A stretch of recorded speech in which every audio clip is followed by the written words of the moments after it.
This man claimed he started having doubts about if his daughter was really after his ex-wife openly admitted there was a possibility she wasn't.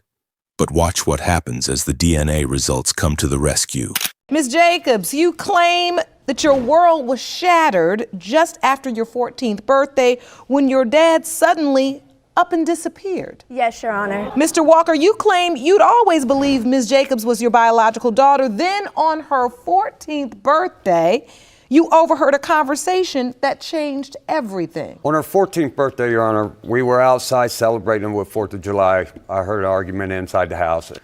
So I go in to see what's going on, and my ex-wife, her mother, and her sister was in there. She's like, well, you know there's a chance they're not his kids, and I don't know what to do, and I don't know how to tell him, but I had done slipped in and was standing right behind her and overheard all of it. I asked her, I said, why? Why would you do it now, 14 years later, at her party, when we're supposed to be having a good time? What happens at that point? The relationship ended. You ended the relationship. That's correct. I actually just seen him walk out of the house. He was really angry, so I didn't understand what was going on at all. After that, we ended up being put in foster care. I was a big daddy's girl growing up, so I started to feel abandoned, like he just ran off and left me. I didn't understand until I was 16 years old. It was really hard. I actually ended up getting pregnant when I was 16 just to be emancipated. And Mr. Walker, you had no idea your daughter was going through all of this? No, Your Honor.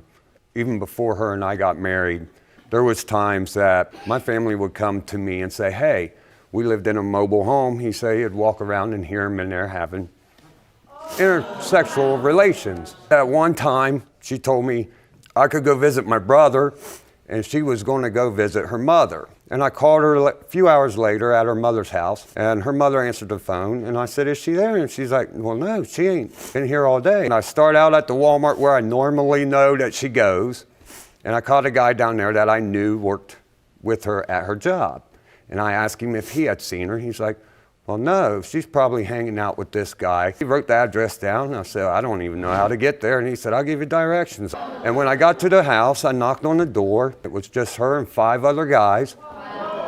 You get to this house, and your wife is inside with 5 other guys. Yes, Your Honor. I think it's time for the results. In the case of Jacobs v. Walker, when it comes to the paternity of Miss Aisha Jacobs, Mr. Walker, you are Aisha's father.